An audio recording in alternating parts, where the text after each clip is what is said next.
Saudações a você que está me assistindo de casa, e a Igreja Central aqui de Salgadalha saúda você com Maranata.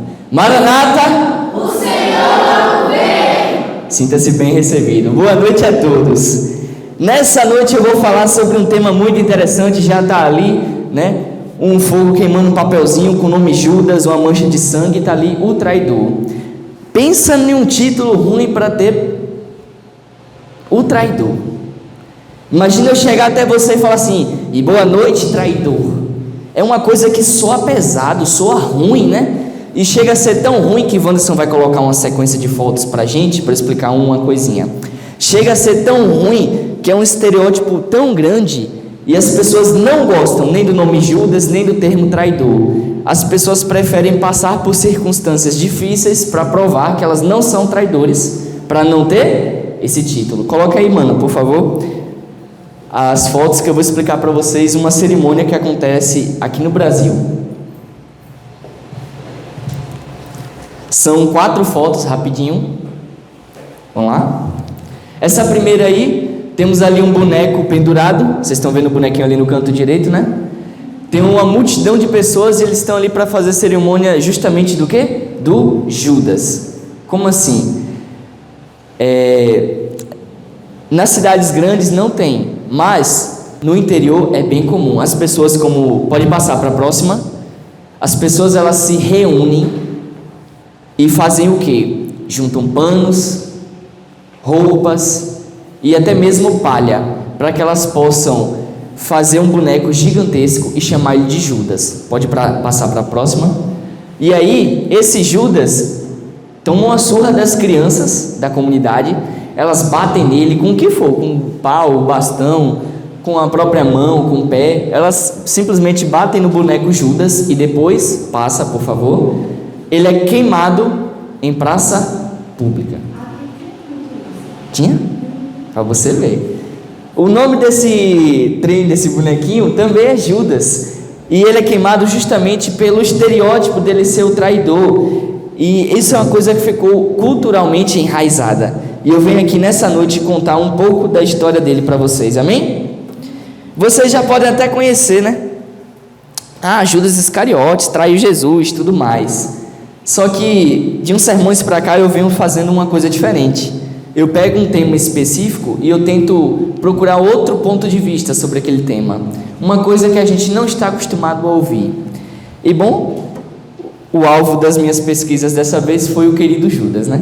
Primeiramente, ele era características morais dele: arrogante, orgulhoso, impaciente, e ele contava com o reino de Deus aqui na terra. Calma aí que eu vou explicar. Judas, ele era uma pessoa totalmente impulsiva. Ele queria as coisas de imediato e ele era bem orgulhoso para isso. Tanto é que Judas não entrou para os 12 discípulos assim como os outros. Normalmente era o quê? Jesus chegava como um rabino até as outras pessoas e convidava: vem, larga aí tudo que você está fazendo e vem andar comigo, vem aprender comigo. Eu serei o seu mestre. Era assim que os rabinos da época faziam. Só que com Judas Iscariotes, ele chegou para Jesus com a maior cara de pau e falou assim: ei, eu vou seguir o Senhor, tá bom? E Jesus falou: então venha. Judas se autoconvidou para andar com Jesus. Judas acreditava que ele era tão autossuficiente que seria um prazer enorme para Jesus, seria um benefício para Jesus ter ele ao lado. Judas se achava tanto que ele falou assim: as coisas vão dar certo se eu for com o Senhor. Eu podia estar indo com qualquer outro rabino ali, com qualquer outro mestre, mas eu escolhi dar uma chance para o Senhor. A arrogância do Judas. E além disso, há relatos, teorias de que ele era contador. Ele tinha estudos de contabilidade, assim como Mateus. E ele foi considerado como ladrão também. Eu vou explicar. Só que tem um lado ruim, né? Mas também tem um lado bom, não é? Não vamos queimar o Judas em praça pública, não. Vamos estudar sobre ele. Esse Judas, ele tinha uma ótima postura, socialmente falando. Era um cara ali, robusto, intelecto. Ele tinha uma ótima dicção. Ele sabia se comunicar. ele tinha conhecimento de retórica, ele era um cara inteligente e modesto. Ele era um cara que chamava atenção por onde passava. E exatamente por isso, os outros discípulos admiravam ele. Bastante, inclusive. Mas chegou ao ponto de ele se achar até mesmo superior do que os outros. Tem uma frase, né? Ele se tornou um discípulo, alegando ser uma peça fundamental para Jesus. E a verdade Jesus tem o conhecimento do bem, do mal. Jesus é o cara onisciente. Por que Jesus escolheu Judas e não outra pessoa? Felipe, mas Judas se autoconvidou. Jesus poderia ter recusado, sim ou não? Sim. Jesus queria dar uma oportunidade de conversão para Judas, tá? E logo no iniciozinho do ministério nós já vemos uma coisa estranha. Eu peço para você abrir a sua Bíblia no livro de João.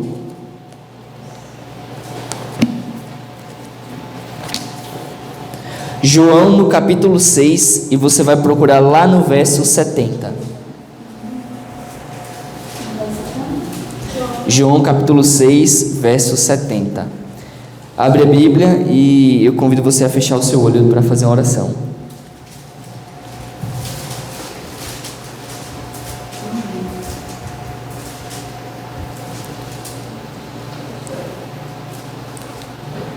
Todo mundo encontrou? Pronto, feche os olhos rapidinho. Senhor Deus e Pai, nesse momento eu peço a Tua bênção, para que possamos entender a história de Judas, pegar as lições de moral que o Senhor quer nos dar, e que possamos aprender mais sobre o Teu amor, sobre a Tua misericórdia, mas também sobre a Tua repreensão e sobre os Teus ensinamentos, Senhor. Seja conosco nessa noite, em nome de Jesus. Amém. Vamos lá? Verso 70. Replicou-lhe Jesus: não vos escolhi eu em número de 12? Contudo, um de vós é misericórdia. Não eram 12 discípulos? Não eram eles os que podiam curar, expelir demônios? Por que entre eles tinha um diabo? Leia o verso 71. Referia-se ele a quem? Judas, filho de Simão Iscariotes, porque era quem estava para traí-lo, sendo um dos 12. Primeiramente, as pessoas confundem bastante a questão de uma promessa com destino. Como assim?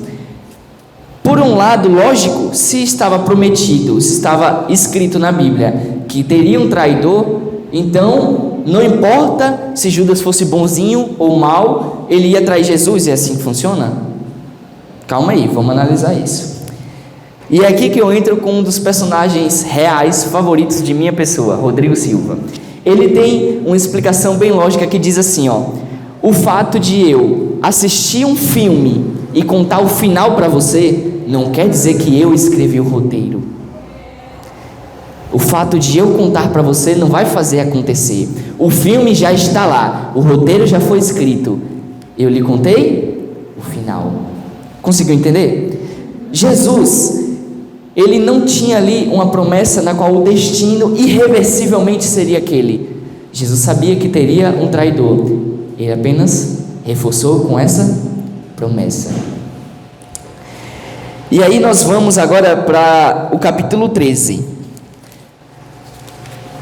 Detalhe, no capítulo 6 de João já é no iniciozinho do evangelho de Jesus, logo após ter recrutado os 12 discípulos, e Jesus declara que entre eles havia um diabo, entre eles havia um traidor.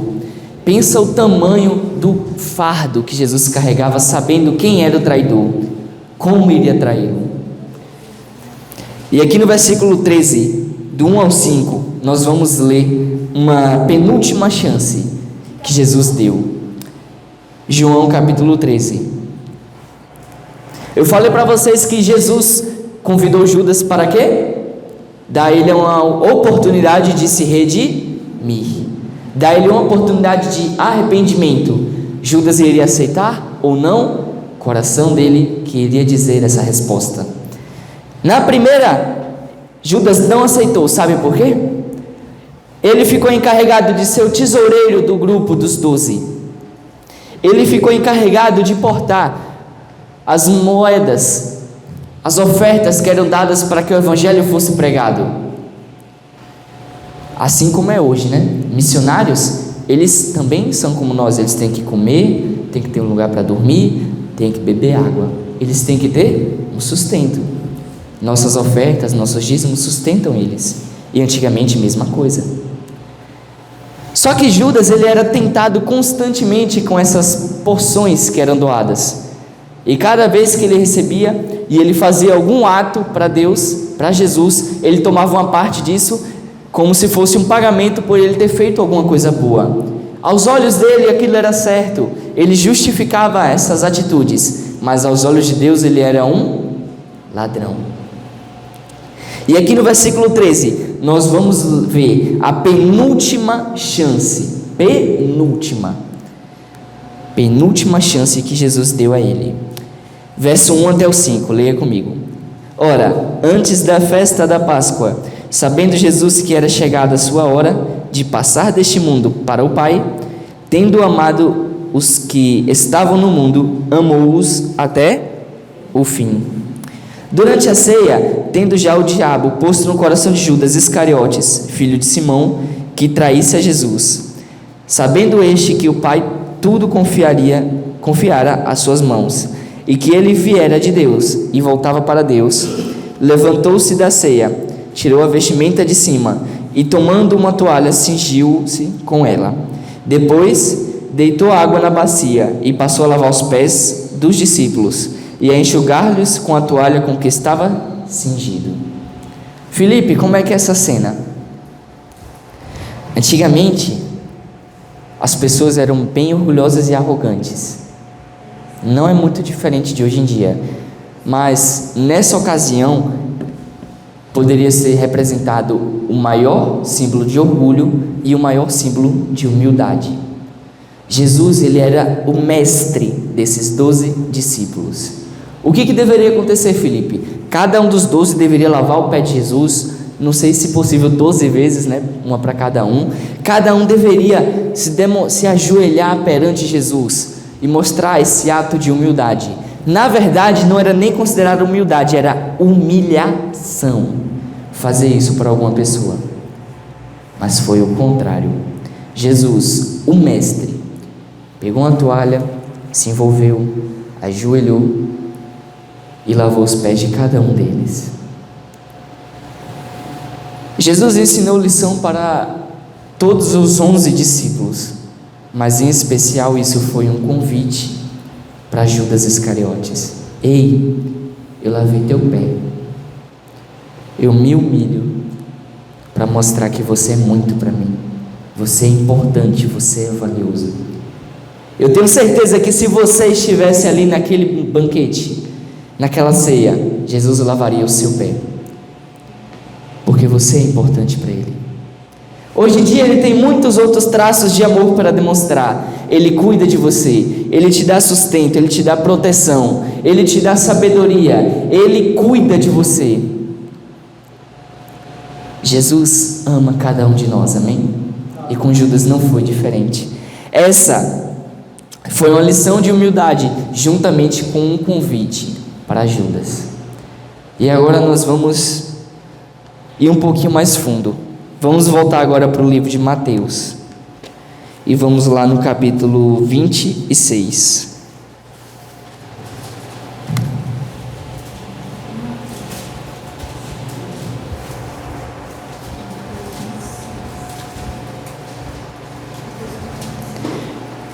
Mateus capítulo 26, versículo 1 até o 5.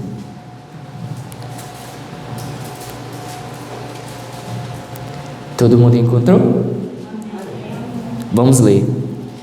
Tendo Jesus acabado todos estes ensinamentos, disse a seus discípulos: sabeis que daqui a 2 dias celebrar-se-á a Páscoa, e o Filho do Homem será entregue para ser crucificado. Então os principais sacerdotes e os anciãos do povo se reuniram no palácio do sumo sacerdote, chamado Caifás, e deliberaram prender Jesus, a traição, e matá-lo. Mas diziam: não durante a festa, para que não haja tumulto entre o povo. O povo judeu estava planejando entregar Jesus à morte, para ser crucificado, como expliquei no último sermão. Só que, se vocês prestarem atenção, no versículo 4, aqui na minha versão diz: e deliberaram prender Jesus à traição.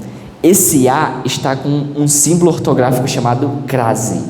Isso significa que eles entregariam Jesus mediante uma traição. Eles não podiam simplesmente chegar e acusar Jesus. Precisavam de alguém de dentro para trair Jesus. E aí eu entro naquela parte da promessa. Jesus seria traído. Nós não temos relato, mas talvez esse pedido de traição tenha sido entregue a mais algum dos discípulos, ou quem sabe alguma outra pessoa próxima. Mas foi entregue a Judas e ele aceitou, como nós vamos ver aqui no versículo 14 até o 16. Leia comigo. Então um dos 12, chamado Judas Iscariotes, indo ter com os principais sacerdotes, propôs: que me quereis dar e eu vos entregarei? E pagaram-lhe 30 moedas de prata, e desse momento em diante buscava ele uma boa ocasião para o entregar. Ednei, tu tá com a Bíblia entre, não tá? Vai aí, lá embaixo naquele rodapézinho que tem as explicações, procurei o verso 26, verso 15. Aí está falando o preço que Judas trocou Jesus. Conta aí pra gente. Salário equivalente a cerca de 120 dias de trabalho. 120 dias de trabalho de uma pessoa comum. É como se Judas tivesse trabalhado 4 meses para trocar Jesus. E ainda vou mais além. E uma pessoa com as condições melhorzinhas não chega nem sequer a ser 1 mês de pagamento. Eu, há um tempo atrás, acreditava que era uma quantia alta, porque eu falei assim: poxa, se ele vai entregar o Salvador do mundo, o Rei do Universo, tem que ser por uma quantia que pelo menos ele esteja feito para o resto da vida, não é assim? Eu pensava que Judas tinha entregado Jesus por um valor muito alto, mas eu descobri que não, era um valor muito baixo. Inclusive, depois que Judas foi se enforcar, o pessoal judeu pegou esse dinheiro e comprou um terreno para servir de cemitério. Um valor tão, mas tão baixo. E esse valor foi trocado por Jesus, que foi levado até a cruz e morreu por mim e por você. E eu tenho uma coisa para te falar no final, muito importante. Mas para isso, eu queria falar da arrogância de Judas. Lembra que no início eu falei que ele procurava o reino de Deus aqui na terra? Deus, ele quer ter um reino no céu. O reino de Deus não é terreno.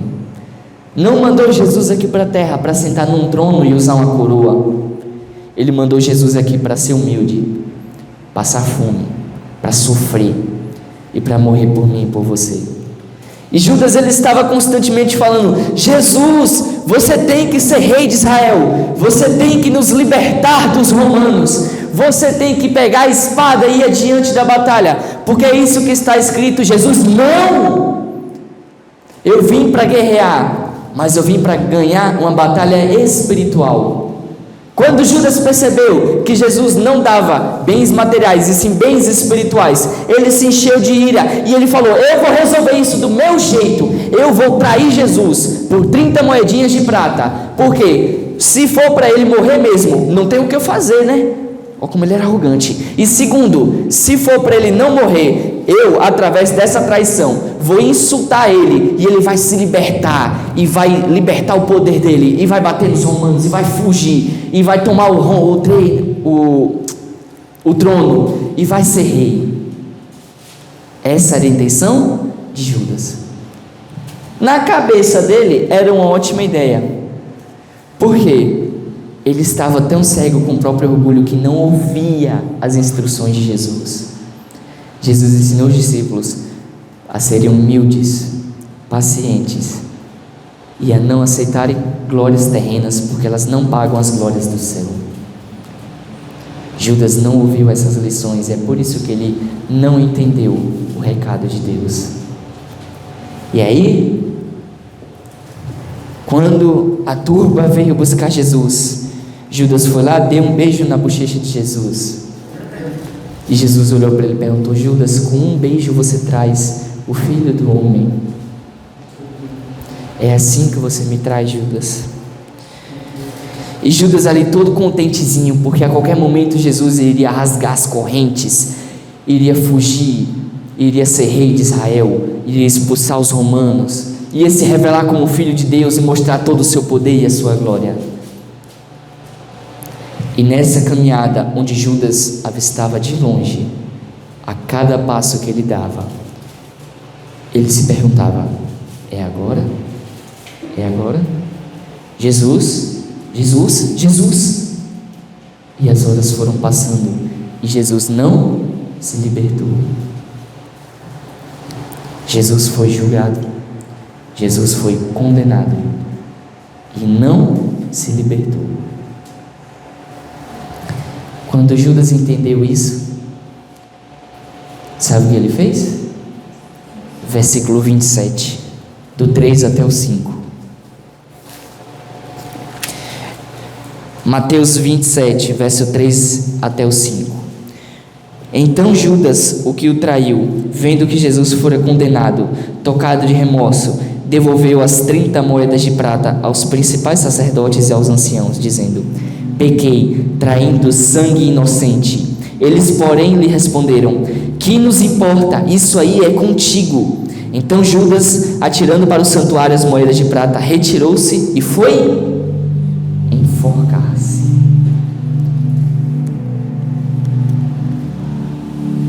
Agora eu peço você a fechar os seus olhos. Fechei o olho, fechei. E imagina que até Jesus voltar tem um cronômetro, tem um tempo, uma contagem regressiva. E quando chegar a 0, Jesus vai voltar para te buscar. 10, 9, 8, 7, 6, 5, 4, 3, 2. Arrepiou? Mantenha seus olhos fechados. Jesus voltou para te buscar. Qual foi a última coisa que você pensou? Qual foi a última sensação que você sentiu? Qual foi a última lágrima que você chorou? O último grito que você deu? Qual foi a última coisa que você falou para a pessoa que você ama? Qual foi a última coisa que você falou para o seu irmão da igreja? Você esperou as contagens regressivas magoado com alguém? Estressado com alguém? Arrependido de algo que fez? Ou de algo que não fez? Pois pode abrir o teu olho, porque Judas viu esse momento chegando diante dos seus olhos, enquanto o ar ia embora dos seus pulmões, e a corda, por atrito, arregaçava o seu pescoço, e ele só conseguia pensar: por que, Jesus? Por que tu não me colocou em primeiro lugar no teu reino, tomou tudo e mostrou o teu poder? Por que o Senhor morreu? Por que o Senhor deixou que lhe capturassem? Essa foi a última coisa que Judas pensou, e ali ele morreu. E sabe qual foi a última coisa que Jesus pensou antes de morrer? Judas, eu te perdoo. Eu estou aqui onde eu deveria estar, porque era para eu morrer por você.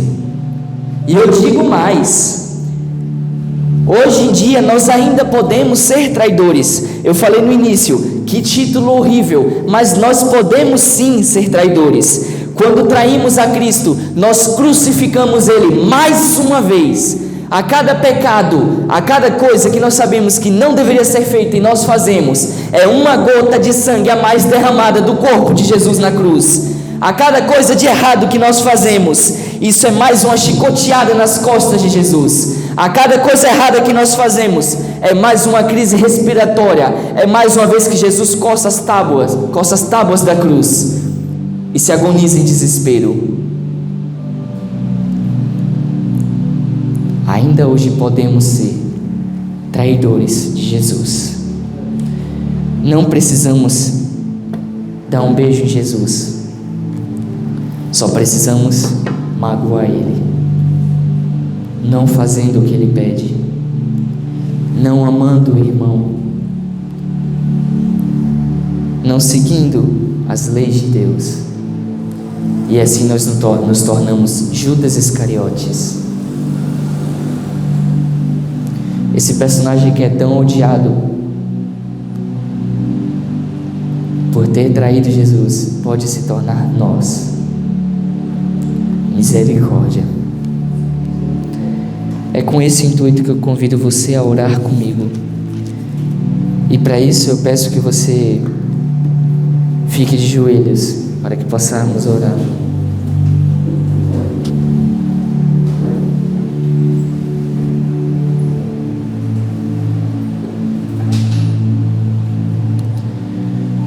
Senhor Deus e Pai eterno, Supremo Criador,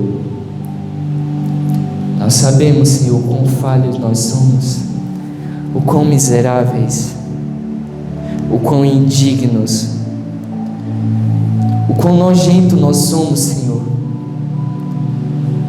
Nós não significamos absolutamente nada, mas ainda assim o Senhor passou por tamanha dor e tamanho sofrimento, passou pela traição de Judas e foi morrer na cruz por Ele e também por nós.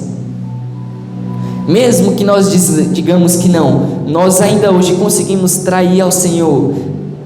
Nós ainda hoje te machucamos e te martirizamos mais naquela cruz, Senhor. Nós ainda hoje te colocamos lá em cima e ficamos olhando o Senhor morrer por nós. Mas chegou a hora, Senhor, de nos arrependermos.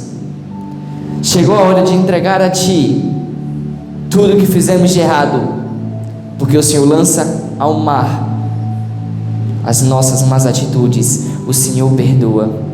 Pai, nos dá sabedoria para que possamos fazer as escolhas certas, que possamos agir adequadamente perante o Senhor e que possamos, diferentemente de Judas, confiar em Ti e provar que nós nunca Te trocaremos por absolutamente nada nesse mundo.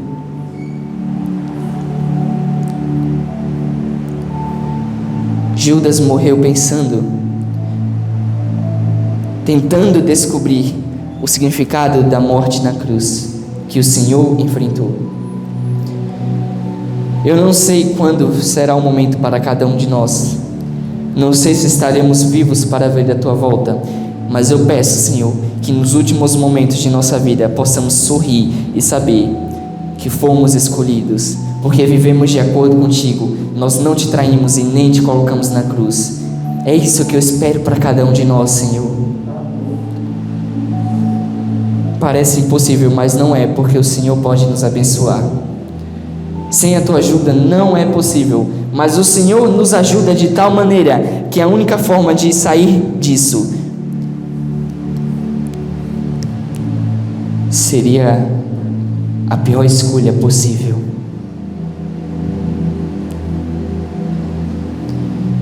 Assim como Satanás, existe a possibilidade de nos afastarmos de tal modo de Ti, chegar ao pecado contra o Espírito Santo. Eu não sei se Judas chegou a isso, eu não sei se nós chegaremos, mas com a Tua instrução, com o Teu amor, com os Teus ensinamentos, com as Tuas lições e com o exemplo que o Senhor deixou aqui na terra, nós queremos, Senhor, ir para o céu e morar contigo. Não aqui na terra, não com o reino terrestre, onde as coisas podem ser destruídas, mas no céu, onde tudo dura para sempre, Senhor. Nos abençoa e não nos permita trair-te, Senhor. Isso eu te peço e te agradeço em nome de Jesus. Amém.